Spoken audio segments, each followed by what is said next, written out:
నెలవంక దర్శనమివ్వడంతో రంజాన్ మాసం ప్రారంభమైంది. ఇవాళ తెల్లవారుజాము నుంచి ఉపవాస దీక్షలు మొదలయ్యాయి. నెల రోజుల పాటు ముస్లిం సోదరులు ప్రత్యేక ప్రార్థనలు చేస్తారు. దీంతో మసీదుల్లో ఆధ్యాత్మిక సందడి నెలకొంటుంది. రంజాన్ మాసమంతా ముస్లిం బస్తీలు, వీధులు శోభాయమానంగా కనిపిస్తాయి. తెల్లవారుజామున సహార్, సాయంత్రం వేళ ఇఫ్తార్ కోలాహలం కనిపిస్తుంది. ఈ నెలంతా ఆధ్యాత్మిక కార్యక్రమాలతో పాటు దాన ధర్మాలు చేస్తారు. మార్చి 1వ తేదీన సౌదీ అరేబియాలో నెలవంక కనిపించింది. సౌదీ అరేబియాలో దీక్షలు ప్రారంభమైన మరుసటి రోజు మన దేశంలో దీక్షలు చేపట్టడం ఆనవాయితీ.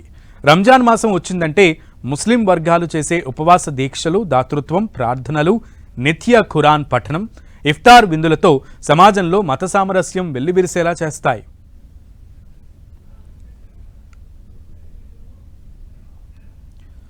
ఇస్లామియా క్యాలెండర్లో రంజాన్ మాసాన్ని ముస్లింలు అత్యంత పవిత్రమైనదిగా భావిస్తారు. ఇందుకు కారణం దివ్య ఖురాన్ గ్రంథం ఈ మాసంలోనే ఆవిర్భవించడం. క్రమశిక్షణ, దాతృత్వం, ధార్మిక చింతనల కలయికే రంజాన్ మాసం. ఈ మాసంలో రోజుకు 5 సార్లు నమాజ్తో పాటు ప్రత్యేక ప్రార్థనలు చేస్తారు. వయసుతో తారతమ్యం లేకుండా భక్తి శ్రద్ధలతో దీక్షలు చేపడతారు.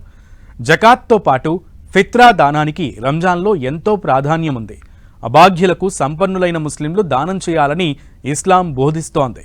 హైదరాబాద్లో కూడా రంజాన్ మాసం షురు అయింది. రంజాన్ పర్వదినం సందర్భంగా నగరంలో ప్రత్యేక ఏర్పాట్లు చేశారు. హైదరాబాద్లోని పాతబస్తీ ఏరియాలో రంజాన్ మాసం సందడి మొదలైంది. చార్మినార్, మదీనా వంటి ప్రాంతాల్లో నైట్ బజార్ సందడి చేయనుంది. రంజాన్ అంటే మనకు ముందుగా గుర్తుకు వచ్చేది హలీం. ముస్లిం సోదరుల సాంప్రదాయ వంటకం హలీం. రంజాన్ పర్వదినానికి వారం రోజుల నుంచే నగరంలో హలీం బట్టీలు రెడీ అయిపోయాయి.